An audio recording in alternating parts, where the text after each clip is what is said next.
Aujourd'hui, on va parler de Bitcoin. Vous avez entendu parler de Bitcoin? Votre voisin vous a parlé de Bitcoin? Ou vous avez lu un titre dans les journaux et vous savez toujours pas ce que c'est? Du coup, vous posez la question, est-ce qu'il faut investir dans le Bitcoin? Est-ce qu'il faut acheter de la crypto-monnaie?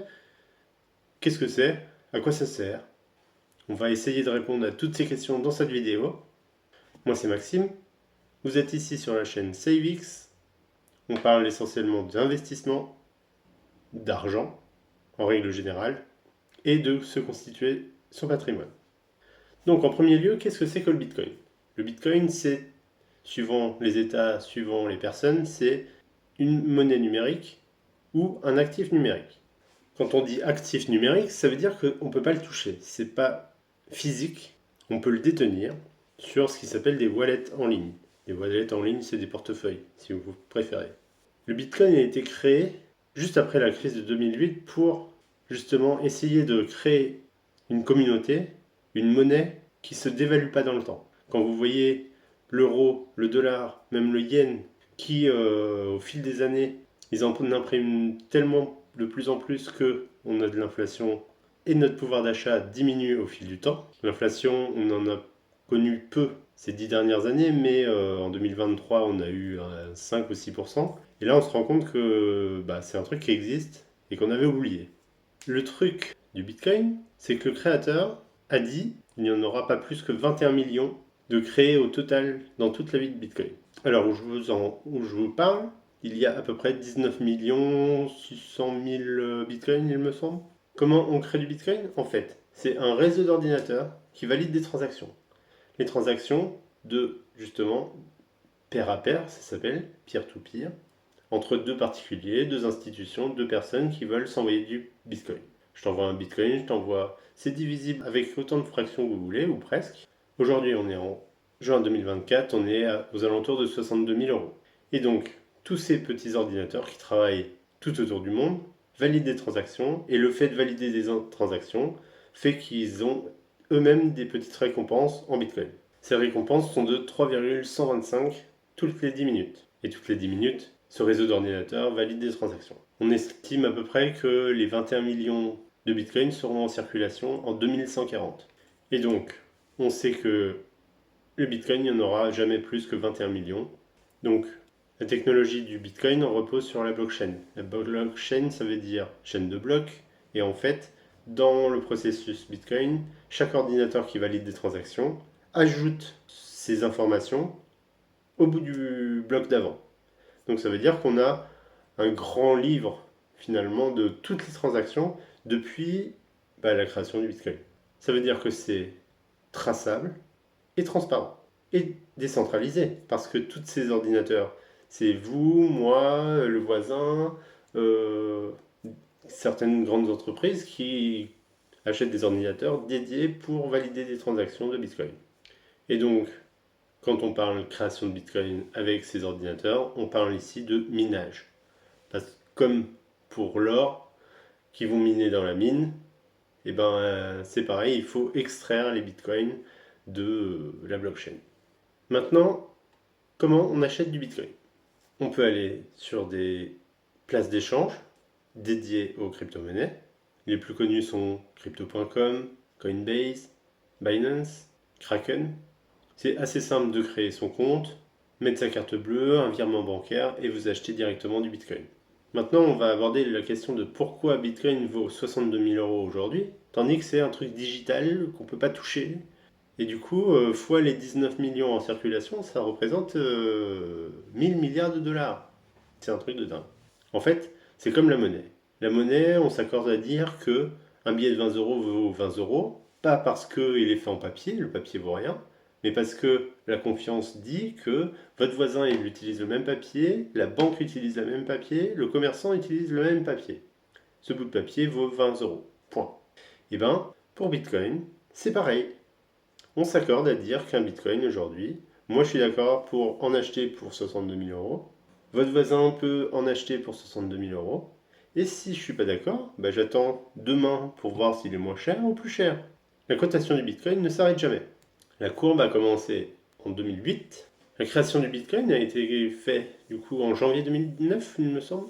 par un certain Satoshi Nakamoto. Donc il a créé ça, il en a parlé sur des forums, mais il a disparu de la nature. Alors c'est peut-être aussi grâce à ça qu'il n'y a pas d'entité derrière qui modifie le code de création du Bitcoin, qui fait qu'aujourd'hui on a tous confiance et dire qu'un Bitcoin vaut 62 000 euros. On a approché les 74 000 dollars, je crois, il y a 1 ou 2 mois. Et il y a des cycles, du coup, dans le Bitcoin, dans les crypto-monnaies, avec ce qui s'appelle le halving. Le halving, c'est justement, on parle des récompenses qui sont extraits par les mineurs, par les supercalculateurs, les ordinateurs de chacun. Ces récompenses sont divisées par deux tous les 4 ans. Ça veut dire que une personne avec un ordinateur à un endroit, l'année dernière touchait 6 bitcoins, enfin l'ensemble de ces ordinateurs touchait 6 bitcoins et quelques l'année dernière, et le 20 avril 2024, le halving est arrivé. Aujourd'hui, les mineurs touchent 3 bitcoins 125 par bloc validé, donc environ toutes les 10 minutes. Donc cette validation de bitcoin est divisée par le nombre de personnes qui ont validé la transaction. Ça, c'est pour tout ce qui est technique du bitcoin. Après, beaucoup de personnes utilisent une voiture et ne savent pas comment ça fonctionne. Beaucoup de personnes utilisent un ordinateur mais ne savent pas comment ça fonctionne. Comment envoyer une adresse email, on n'écrit pas les lignes de code, ça le fait automatiquement aujourd'hui. Bah pour Bitcoin, c'est pareil. Est-ce qu'il faut tout connaître de la blockchain, de comment c'est créé, les codes derrière, le white paper, pour tout comprendre et investir dedans? Peut-être pas. Vous êtes libre de vous renseigner et de savoir si, bon, tout le monde s'accorde à dire qu'aujourd'hui, on est toujours sur une valeur très spéculative et on ne sait toujours pas vers quel prix le Bitcoin va aller demain, après-demain et dans le futur. Donc ce qui fait qu'il y a la volatilité chaque jour, même le week-end, ça ne s'arrête jamais. On peut acheter du Bitcoin quand vous voulez, à des prix différents. Pour les débutants, je vous conseillerais plutôt d'aller du coup vers des plateformes dédiées pour acheter votre Bitcoin et c'est eux qui les détiennent, comme des banques dédiées aux crypto-monnaies. Les applications du Bitcoin. Pourquoi aujourd'hui un Bitcoin vaut 62 000 euros? Parce que je vous ai dit, on s'accorde à dire que, ok, un Bitcoin vaut 62 000 euros. Quelle est l'utilité aujourd'hui? Alors, certaines personnes veulent en acheter et en détenir comme de l'or numérique et de se prémunir face à l'inflation et d'essayer d'estimer que le cours du Bitcoin finira toujours par monter. Ça, je ne peux pas vous l'assurer. Deux, pour les frais de transaction et du coup les transactions internationales. Parce qu'aujourd'hui, j'ai oublié de vous dire, le Bitcoin, une transaction de Bitcoin, c'est effectué en 3-4 minutes, même pas. Quand vous voulez faire un virement à l'étranger, à l'international, nous, entre voisins, entre banques, voilà, ça peut mettre... Il y a le virement instantané depuis peu, avec le virement SEPA, mais si c'est une entreprise d'un pays étranger, ça peut mettre un peu plus longtemps. Si c'est les États-Unis, le Japon, c'est des devises différentes, donc ça peut mettre encore un peu plus de temps. Et si c'est, je sais pas, le fin fond de l'Afrique ou l'Inde, vous voulez faire un virement, là forcément, il y a beaucoup plus de délais. Tout le monde ne se fait pas confiance, il y a la mafia, tout ça. Du coup, le but de Bitcoin dans ce cas-là, c'est de faire une transaction, hop, de pair à pair, et en 10 minutes c'est fait. Les frais de transaction sont de l'ordre de 1 à 3 euros. Suivant l'utilisation du réseau aussi, ça peut des fois monter et des fois descendre, mais ça reste des frais réduits, quel que soit le montant de la transaction. Et là, vous pouvez transférer des milliers d'euros, des millions même, très rapidement à l'autre bout de la Terre. Est-ce que certaines personnes, certains États font confiance au Bitcoin? Alors oui, il y a aujourd'hui 2 pays qu'il faut citer dans l'adoption du Bitcoin. Il y a le Salvador, du coup, avec le président Nayib Bukele, qui a validé le Bitcoin comme monnaie légale sur leur territoire. Alors il faut savoir que c'est un territoire de l'Amérique centrale et il y a une forte inflation là-bas. Donc le fait d'acheter du Bitcoin peut aussi justement stabiliser une monnaie et enfin leur monnaie et dynamiser leur épargne là-bas sur le territoire. Il y a depuis peu, du coup, fin 2023, début 2024, l'État du Liechtenstein qui a validé le fait de payer les impôts à l'État en crypto-monnaie, ce qui est déjà une bonne avancée. Bon, ça reste un tout petit pays, on est d'accord, des tout petits pays, mais voilà, on est dans le sens de l'adoption du Bitcoin. En plus de ça, il y a des grosses institutions financières, genre BlackRock, qui proposent des ETF, et ben proposent aujourd'hui des ETF sur le Bitcoin, indexés sur le Bitcoin. Bientôt sur d'autres crypto-monnaies, comme l'Ethereum. Ça, je vous en parlerai certainement dans d'autres vidéos. Donc, petit à petit, votre voisin va pouvoir acheter du Bitcoin grâce à son compte titre, sans réelle difficulté. Même vous, vous pouvez acheter du Bitcoin sans réelle difficulté via les plateformes, via les ETF. C'est vous qui choisissez.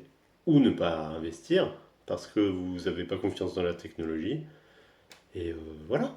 Avant de faire vos investissements, je vous conseille de faire vos propres recherches, que ce soit technique, pas technique, financier, ou même regarder les courbes, s'y intéresser, savoir dans quel cas d'usage le Bitcoin est le plus utilisé.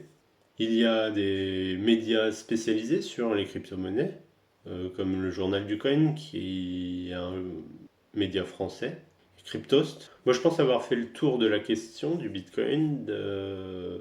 Si vous voulez aller plus loin et investir dedans, les plus gros fonds d'investissement conseillent d'acheter à hauteur de entre 0,5% et 1% de votre patrimoine total pour essayer de contrer l'inflation, comme avoir un petit peu d'actions, de la bourse, de l'or ou des objets de collection.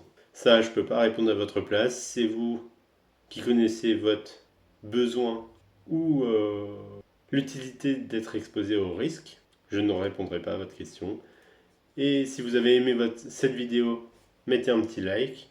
N'oubliez pas, sous la vidéo, je vous ai mis un lien avec un guide sur les finances personnelles. C'est gratuit. Et je vous dis à bientôt pour de prochaines vidéos. Ciao!